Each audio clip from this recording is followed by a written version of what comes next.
নমস্কার বন্ধুরা, আজ আমি আপনাদের ইলিশ মাছের সর্ষে ঝাল রান্না করে দেখাবো। তার জন্য আমি এখানে কয়েক টুকরো ইলিশ মাছ নিয়ে নিয়েছি। এখন আসুন বন্ধুরা, দেখতে থাকুন আমি কেমন করে ইলিশ মাছের সর্ষে ঝালটা রান্না করছি। প্রথমে আমি মাছগুলোর ভিতরে দিয়ে দেবো একটু লবণ,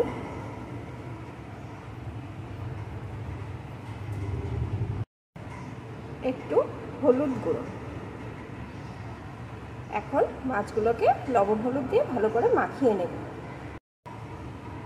লবণ হলুদ দিয়ে মাছগুলোকে ভালো করে মাখিয়ে নিয়েছি। এখন এইভাবে কিছুক্ষণ রেখে দেব। এখন এখানে নিয়ে নিয়েছি একটা মিক্সিং জার। এর ভিতরে দিয়ে দেব আমি সর্ষে। এখানে আমি চা চামচের 2 চামচ সর্ষেকে দিয়ে দিলাম। দিয়ে দেব কয়েকটা কাঁচা লঙ্কা। এখন এটাকে ভালো করে পেস্ট করে নেব। সর্ষে কাঁচা লঙ্কা পেস্টটি আমার হয়ে গেছে। এখন আসুন বন্ধুরা, আমি কিভাবে রান্নাটা শুরু করছি দেখতে থাকুন। রান্নাটার জন্যে আমি এখানে পরিমাণ মতো সর্ষের তেল বসিয়ে দিয়েছি। তেলটা গরম হয়ে গেছে। এখন এর ভিতরে দিয়ে দেব একটু কালো জিরে, দিয়ে দেব একটা শুকনো লঙ্কা। এখন এগুলো একটু লাল লাল করে ভেজে নেব।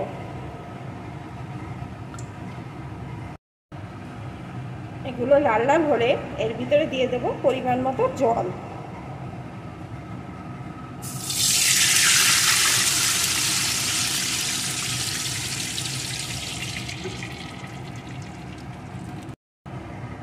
দেব পরিমাণ মতো লবণ,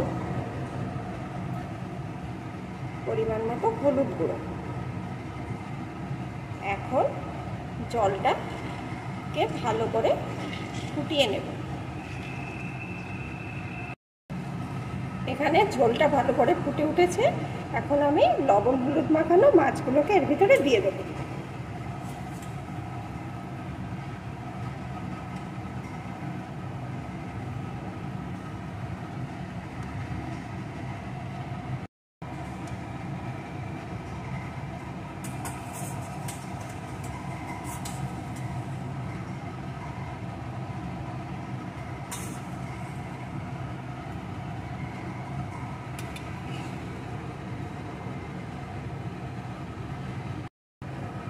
এর সাথেই দিয়ে দেবো কয়েকটা চেরা কাঁচা লঙ্কা।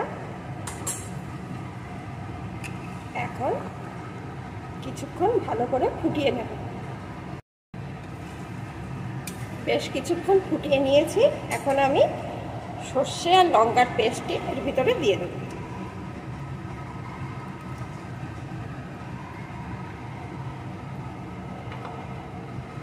একটু নাড়িয়ে নেব। নিয়ে আরও কিছুক্ষণ ফুটিয়ে নেব। ভালো করে ফুটিয়ে নিয়েছি। এখন আমি উপর দিয়ে দিয়ে দেব একটু কাঁচা সর্ষের তেল।